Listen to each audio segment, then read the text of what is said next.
Hola, ¿cómo están? Bienvenidos y bienvenidas a este nuevo episodio de nuestro podcast educativo. Hoy abordaremos un tema fundamental para quienes se están incursionando en el análisis y diseño de sistemas.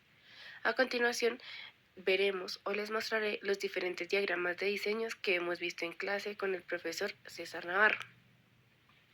A lo largo de este episodio vamos a explorar y explicar de forma clara y sencilla varios tipos de diagrama que nos permiten representar el funcionamiento de un sistema desde diferentes perspectivas.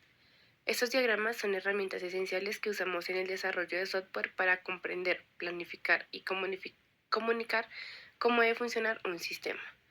Así que si alguna vez te has preguntado para qué sirve un diagrama, ya sea de caja negra, o cómo interpretar un diagrama de flujo de datos, o por qué es tan importante una tabla de entradas y salidas, quédate conmigo que aquí en este podcast te lo explico todo. Bueno, empecemos con el diagrama que estamos viendo aquí. Este se llama diagrama de caja negra. Este diagrama se utiliza para descubrir un sistema únicamente desde su comportamiento externo. Ustedes dirán, ¿cómo así? Es decir, que entra al sistema y que sale de él sin importar cómo se procesan internamente esos datos. Por eso lo llamamos caja negra, precisamente porque no nos interesa lo que hay dentro de esta, solo nos fijamos en las entradas y salidas. Es como si estuviéramos viendo una máquina que recibe ciertos datos y nos entrega resultados, pero sin saber qué sucede dentro de la máquina. Un ejemplo, pensemos en una máquina expendedora. Si tú introduces una moneda y seleccionas un producto, el sistema te entrega ese producto. No sabes ni necesitas saber qué mecanismos internos activan el motor o liberan la bebida.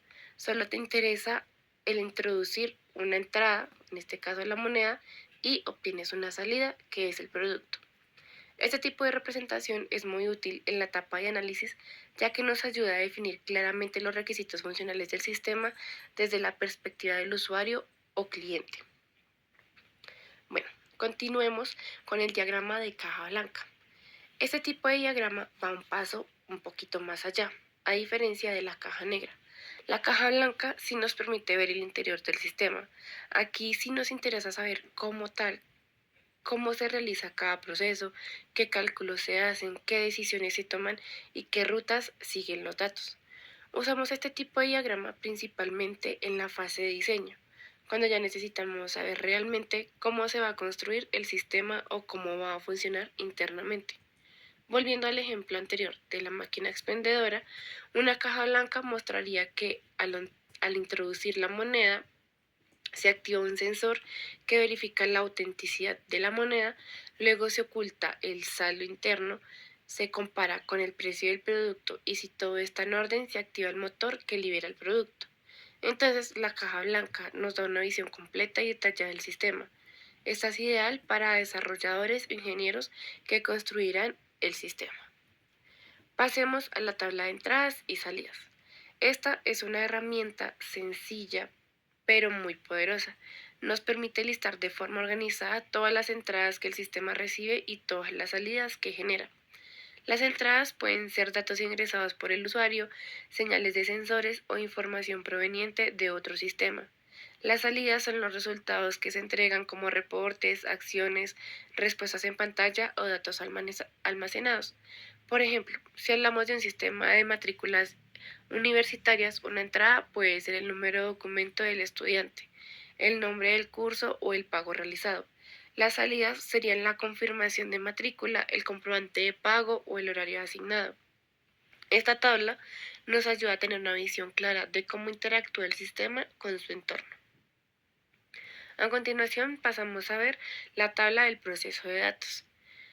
Mientras que la tabla de entradas y salidas se enfoca en lo que entra y sale, esta tabla de procesos se enfoca en lo que pasa en el medio, es decir, cómo los datos son transformados.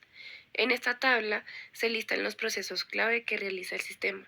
Cada proceso toma datos de la entrada, lo transforma o los analiza y genera una salida. Por ejemplo, si se ingresan las notas de un estudiante, un proceso sería calcular el promedio final. Si el promedio es mayor o igual a 3.0, entonces la salida sería aprobado, de lo contrario, reprobado. Esa tabla es esencial para definir el comportamiento interno del sistema y es un paso previo para construir otros diagramas un poco más complejos. Bien, ahora explicado estos diagramas, pasamos a explicar el diagrama de casos de usos. Este es uno de los diagramas más usados en la metodología UML. ¿Para qué sirve? Sirve para mostrar las funcionalidades principales del sistema desde el punto de vista del usuario, a quienes llamamos actores.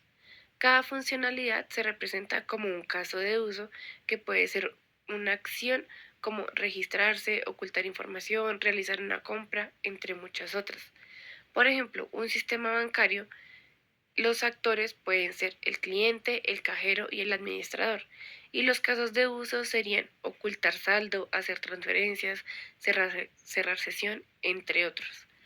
Este diagrama es ideal para identificar qué funciones debe cumplir el sistema y cómo interactúan los distintos usuarios con él.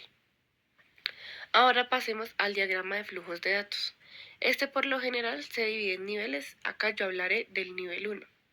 Este diagrama muestra de manera visual cómo fluye la información dentro del sistema, o sea, todo lo que ya hemos hablado anteriormente.